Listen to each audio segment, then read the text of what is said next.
If you were thinking about moving to Rossmoor, you got to know that it's more than just good schools and clean streets. This place has a few surprising pros, but definitely some cons that are trade-offs as well too. So let's get into the pros and cons of living in Rossmoor. Let's hit the pros first, and then we'll get into the not so great stuff. So number one, school district, fantastic. You're in the Los Alamitos School District, which is one of the best in the entire state.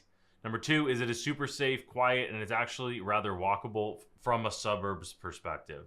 Number three is there's a lot of community parades, festivals, and all the works there. As far as the houses, you've got big lots. This is something that's very unique. Most of the other cities that are really good schools and like homey family feel have really small lots. Think Irvine, Ladera, Rancho Mission Viejo. These places have tiny lots.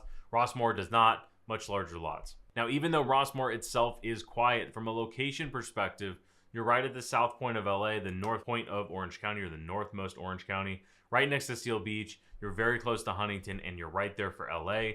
And you have the 405, 605, and 22 freeways literally right around the corner. All right, that's the good. Let's make sure we talk about the not so great. Number one biggest con for Rossmoor is the age of the houses. A lot of them were built in the 50s and 60s, meaning that if you're moving in there and they haven't gone through and done the expensive stuff, you might be on the hook for it. Think your HVAC, your roof, your plumbing, your electrical, some of the really big boring stuff to renovate, and it costs a lot of money. Just be aware of that if you're looking in Rossmoor.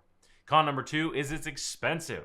So Rossmoor is really small and there's a lot of demand for it. So when properties do pop up, there is way more demand than there is supply. So the prices get inflated, not only because it is very valuable, but just because there's such little supply, demand gets pushed up even more, so prices get even higher. For example, there's a house on the market right now for just a hair over $1.3 million, built in 1960, and it looks like grandma's house. It's a beautifully well-kept home, but for $1.3 million, you'd probably still have to renovate pretty much everything to get it looking to today's standards. Now, if you want the full breakdown on Rossmoor, go ahead and comment this right here, and I'll send you a link to YouTube video that we just filmed that has an entire breakdown. Make sure to follow for more like this.